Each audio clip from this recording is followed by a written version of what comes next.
저는 2024년은 우리가 큰 성과를 내려면 특히 관심을 둬야 된다.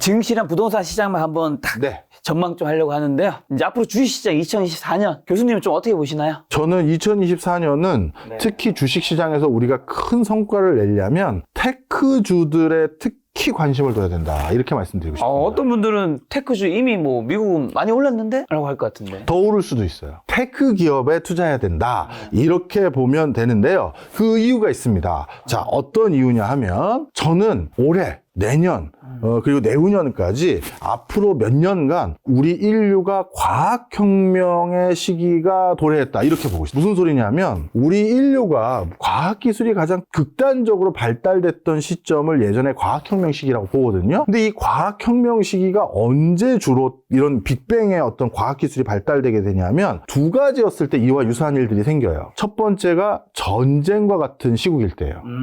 1차 세계대전, 2차 세계대전, 이번에 오펜하이머라는 영화도 보신 분들 아시겠습니다만 국가가 총력전으로, 왜냐하면 전쟁은 위너 테이크스 올의 시장이기 때문에 기술을 개발해서 쟤를 제압해야 되다 보니까 몰빵을 해요. 그때 과학기술이 극단적으로 발달되는데 그에 준하는 시기였던 냉전 시기에도 과학기술이 엄청 발달했거든요. 그런데 지금이 어떻습니까? 미중 간의 갈등 속에서 양자 컴퓨터 중국은 어떻게 하고 있대, 미국은 어떻게 하고 있대, 인공지능 기술 중국은 어떻게 하대, 미국은 어떻게 한대, 다 이런 상황이에요. 이런 과학기술의 발달이 이렇게 급속도로 전개되고 빠르게 전개된 적이 지금밖에 없고요. 지금이 그런 시기고요. 그다음 두 번째, 과학기술의 빅뱅이 일어나려면 항상 앵커 기술이 있어야 돼요. 산업혁명 때는 증기기관이 그런 역할을 해서 뭐 방적기, 방직기, 기차 등등이 나올 수 있는 기관이 생겼는데 지금은 그 앵커 기술이 바로 뭐냐? AI예요. 이 AI가 어떤 효과가 있냐면 예를 들어 저희 연구소에서도 AI 가끔 쓰는데 챗 GPT 같은 거 이걸 쓰면요 저희가 소상공인이 아니에요. 예를 들어서 뭐 통계 분석을 한다든가 자료 분석을 한거나 할 때 시간을 단축하려면 연구원들을 잔뜩 뽑아서 야 너 뭐 찾아보고 너 뭐 찾아봐 해서 쭉 놓고 그래야 이게 되잖아요. 근데 이 챗 GPT를 옆에 끼고 있으면 연구원 몇십 명이 아니라 어떨 땐 몇백 명이 자료를 찾아오거나 통계 분석을 한 것 같은 그런 효과를 발휘하거든요. 이게 무슨 얘기다? 이제 막 스몰 비즈니스로 스타트업을 하거나 소상공인처럼 비즈니스를 막 하려는 사람들조차도 전부 웬만한 중견기업과 흔히 말하는 다이다이로 싸울 수가 있는 거예요. 그러니 막 엎치락 뒤치락하고 스타트업이 막 굴지의 회사의 시총을 막 뛰어넘고 이런 일들이 앞으로 계속 일어날 거예요. 그래서 여러분들이 혹시 저처럼 지난 1, 2년 동안 여기저기 물린 종목이 있다면 그걸 한 번에 해결할 수 있는 방법은 뭐다? 테크의 흐름의 변화를 잘 봐야 된다. 그렇다 해서 뭐 테크, AI 뭐 아무거나 사면 안 될 것 같아요. 그렇죠. 어떤 이 중에서 이제 위너 테이크스 올의 종목이나 회사들이 생길 거 아니겠습니까? 그걸 잘 찾아야죠. 뭐 AI면 사실 근데 한국보다는 미국 쪽에 집중하는 게 낫겠네요. 그런 건 사실입니다. 미국이 여기서도 크게 앞서가고요. 만약에 굳이 미국 주식에 투자 안 하고 한국 주식에 투자하시는 분들이라면 미국의 AI와 관련돼서 특정 회사가 어떤 교두보를 마련했었을 때 그걸 하드웨어적으로 백업할 수 있는 회사가 국내 어느 반도체 회사라든가 어느 뭐 회사인지 그걸 보고 그렇게 파생 투자를 하시는 게 괜찮고요. 요거 하나만 말씀드릴게요. 샘 알트만이 뭐라고 얘기를 했냐면 내가 이 인공지능 오픈 AI 기술을 바탕으로 이걸 조금만 내가 상업적으로 활용하면 내가 전 세계 제일 큰 부자가 될 게 뻔해 보인다는 거예요. 본인이 그렇게 얘기했어요. 이 기술을 직접 가장 프론티어하게 연구하고 그걸 적용했던 사람이. 그런데 내가 이거를 계속 이렇게만 둬야 돼? 이런 고민이 들더라는 얘기를 몇 번 했거든요. 바로 이런 여러 가지 변화의 흐름이 지금 전개되고 있다. 이렇게 보시면 됩니다. 자, 가시기 전에 이제 집값도 좀 여쭤봐야 되는데 2024년 요즘에 뭐 집값 올해 상반기 확실히 집값 반등했고 상승했고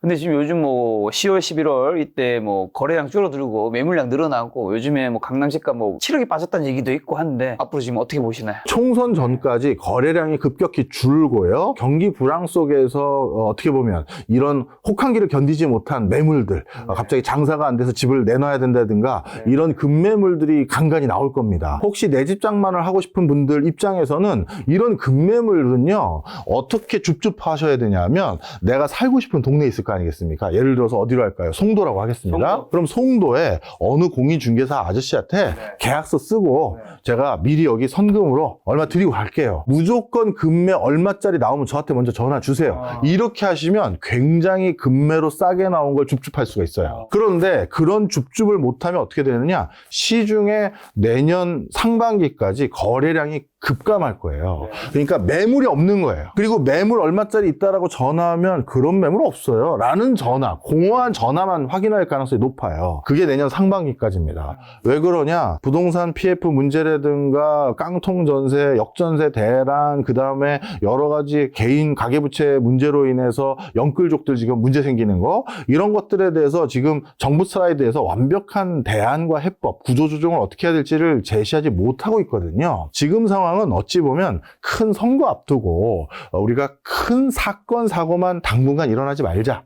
그리고 선거 끝내놓고 그 다음 부동산 PF도 칼을 대고 지방의 미분양 물건도 칼을 대고 이렇게 하자라고 스탠스를 잡은 것 같아요. 왜냐하면 지금 구조조정을 자칫 잘못했다가는 내가 구조조정 당하는 당사자면 이거 표를 잃어버리는 거잖아요. 그래서 지금은 그러지 않고 총선 뒤로 미룬 것 같은 여러 가지 시그널을 여기저기서 보게 되는데, 그러면 총선이 4월 달이니까 5월 달부터인가요, 교수님? 아니죠. 선거가 끝나는 게 4월인 거지 국회의원 인수인계하고 하는 과정이 또 한두 달 걸리거든요. 그러고 나서 바로 그러면 대책 마련해서 바로 진행하느냐? 그거 아니에요. 통상적으로 또 논의하는 시점이 또 걸리거든요. 거의 상반기는 공쳤다 봐도 과언이 아니에요. 부동산, 건설과 관련돼서 정부가 적극적이고 아주 진일보한 대안은 상반기에 기대하기가 어렵다. 그러면 그 부동산에 대한 여러 흐름을 좌지우지하는 가장 중요한 변수인 정부의 정책이 아무 대안이 구체적으로 안 나왔다면 집 가진 사람도, 집 사는 사람도 어떻게 해야 되겠습니까? 관망하는 거예요. 그러니까 거래량만 줄면서 어떻게 되는지 한번 보자, 이렇게 되는 거죠. 그런데 하반기에는 뭔가 새로운 시그널들을 이제 내세울 겁니다. 뭐 집값이 너무 그 사이에 또 위축될 것으로 보여지면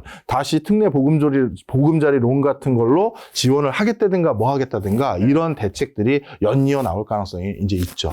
근데 지금 금매가 있으면 미리 지금 알아보라는 의미는 이제 금매가 있으면 사라는 의미이신 그렇죠. 거잖아요. 근데 지금 요즘에 이제 하락 얘기하신 분들은 거래량 줄어들고 이제 매물도 늘어나고 있으니까 2024년에 한 번 더 이제 추가 폭락이 올 거라고 얘기하는 분들이 있는데, 금매에 있으면 사라는 얘기는 2024년 상반기는 주춤해도 뭐 하반기도 2025년은 좋게 보시니까 금매에 있으면 사라는 의미 아닌가요? 김 작가에서는 몇 번의 제 이제 부동산 강의가 있으니까 저의 지로는 앞으로는 오르는 지역과 떨어지는 지역이 계속해서 양극화될 거라고 보는 거예요.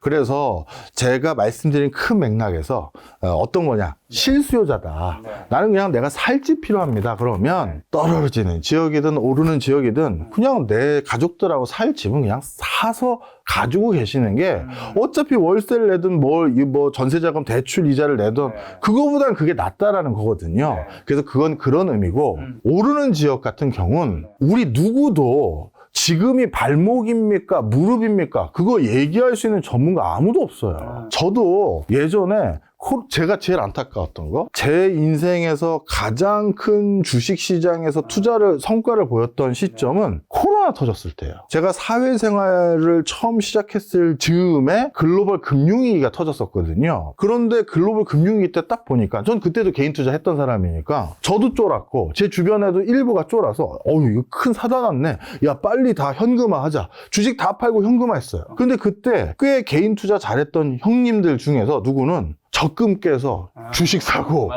와이프한테 얘기해서 여보 우리 주택 이걸로 담보대출 받아서 또 주식 사자 했어요. 대박 났죠. 대박 났어요. 그때 제가 학습을 한번 한 거예요. 이렇게 크게 요동칠 때는, 장이 확 빠질 때가 또 한 번만 내 인생에 도래한다면 넣으리라. 근데 코로나19가 터졌네? 그러더니 2000 초반대에 있었던, 2000 왔다 갔다 했던 그 종합주가지수 기준으로 그게 뚝뚝뚝뚝뚝뚝뚝 떨어지더니 계속 떨어지는 거예요. 제가 제 가진 모든 그 소소한 금액에 있는 그 잔돈 좀 남은 것까지 탈탈 긁어서 다 들어갔어요. 그때가 언제냐? 1700 찍었을 때 들어갔어요. 그 이후로 조금 더 떨어졌죠. 1500 근처까지 갔잖아요. 1500 근처까지 갔으면 형이 여기 없다.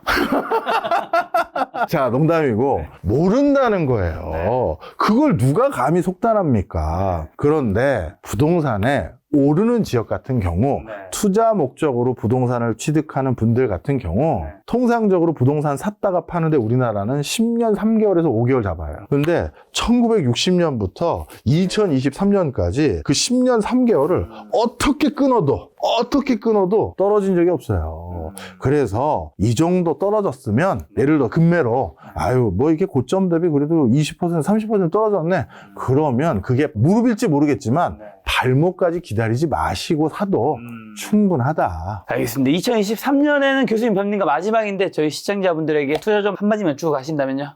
많은 분들이 요즘 그 장이 좀 별로 좋지 않으니까 재테크에 대해서 관심이 좀 등한시 되는 것 같아요. 그런데 물은 또 언제든 들어옵니다. 그렇죠. 근데 그 물 들어왔을 때 그 기회를 잡으려면 평소에 시뮬레이션을 하고 계셔야 돼요. 지금 나에게 1억이 생기면 난 어디다 넣을까? 지금 나에게 10억이 있으면 어디다 넣을까를 미리 시뮬레이션 하지 않으면 정작 그 돈이 생겼을 때 방황해요. 이 돈 어떻게 하지? 어떻게 써야 되지? 몰라요. 그래서 김작가 TV 애청해 주시면 됩니다. 혹시나 꽁돈 1억 갑자기 생겨요. 네. 어디 넣을 것 같으세요? 지금은? 제가 아까 얘기 드리지 않았나요? 테크 기업에 잘 선별해서 넣으시면 된다. 알겠습니다. 교수님이 자세한 얘기 듣고 싶으신 분들은 세계 지도를 펼치면 돈의 흐름이 보인다. 이 책 보면 또 이 그린란드 외에도 네. 여러 국가들에 대한 자세한 이야기 있으니까 보시면 큰 도움 되리라 생각합니다. 오늘 만난 교수님은 박정호 교수님이었습니다. 지금까지 여러분 소중한 시간 함께 해주셔서 정말 감사합니다. 오늘도 김작가였습니다. 고생 많으셨습니다. 고맙습니다.